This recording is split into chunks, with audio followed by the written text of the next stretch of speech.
Hey there, Patrick Peace here. How you doing? Wearing my reading glasses. I hate it. I don't like it so bright. I'd rather wear sunglasses, but I got to read something for this video, so I'm wearing my reading glasses. I picked up this book by Huston Smith. Now, this author, Huston Smith, was recommended to me by Mike Tabor. He's got a YouTube channel called Tabor Talk, and I'm very thankful for that. I'm trying to go through all his old videos to get ideas.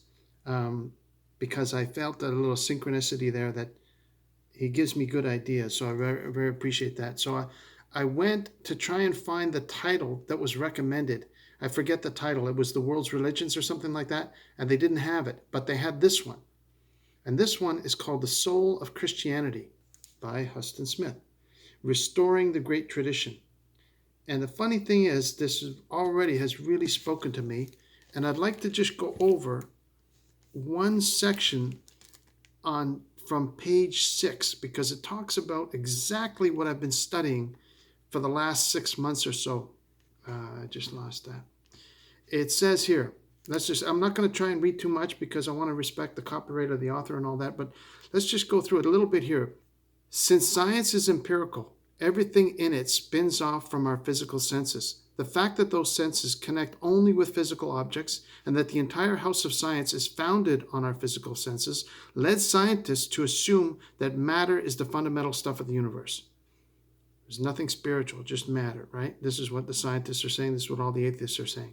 The familiar scenario begins with the Big Bang, from which issued the smallest conceivable entities, quarks, strings, what have you, that group themselves into progressively more complex entities until in the latest nanosecond of cosmic time, life and consciousness emerge. It's upward causation all the way. In other words, life and anything to do with consciousness started from the Big Bang, started from the ground up. You had Earth, and then you had these little tiny particles that just formed and this emerged. What is causing scientists to reconsider that scenario is their dawning realization that it contains no explanation for why complexity increases. To say that it rides the Big Bang's momentum is no good, for no one knows what powered the Big Bang in the first place. And to say that the complex forms emerged, quote, on the emerged, fares no better, for emergence is a descriptive, not an explanatory concept. Did you get that?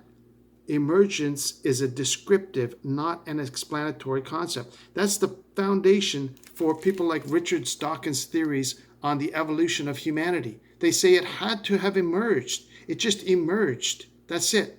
They're describing it the best I can, and they're describing it, in my opinion, in a very lame manner. They're using assumption from the get-go, and it does nothing to explain. Now, obviously, his explanation is a top-down theory, right? There's something above the physical that directed life to explode in complexity at a specific time in history, whenever that was.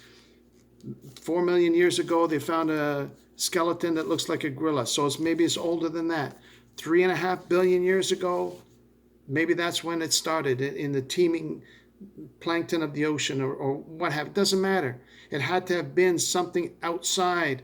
It had to be a top-down solution, which is that cosmic super intelligence that who called it Om in the latest book that I was reading? Oh, Ibn Alexander called it Om.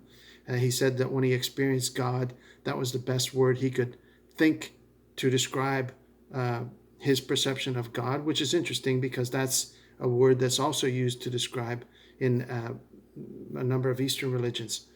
But anyway, yeah, so I'm looking forward to digging into this. It's already caught my attention. It's already given me some really excellent quotes, which I'm transcribing.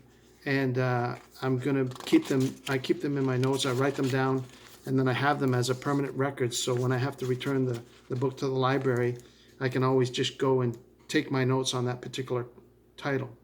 So shout out to Mike. Thank you for recommending this author. I look forward to reading it. Thank you for watching. God bless you. Stay strong. Take care now.